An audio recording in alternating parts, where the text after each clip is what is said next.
Okay, takže pointa členkov je, že členok je zafixovaný. To znamená, ten dopad je priamo na nohu. Akurát, že tu je nejaká vzdialenosť pod petou, jeden prst. To znamená, že keď dopadnem, tak je to stále takto. Ako náhle bežím, tak telo sa posúva dopredu.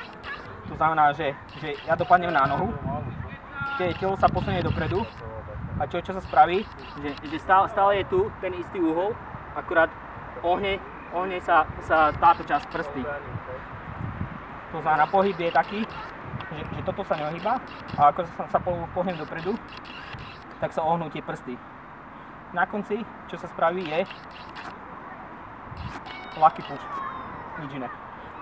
Princíp je ten, že my sa nesnažíme ísť hore, my sa snažíme ísť dopredu. To znamená dopredu.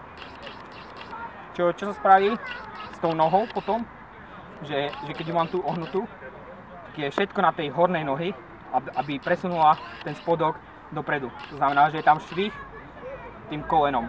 Ako náhle je tam švih tým kolenom, toto je úplne uvoľnené. Ako náhle je to uvoľnené, tak to prejde cez zadok a dopredu. Tým pádom nepoužívame členky.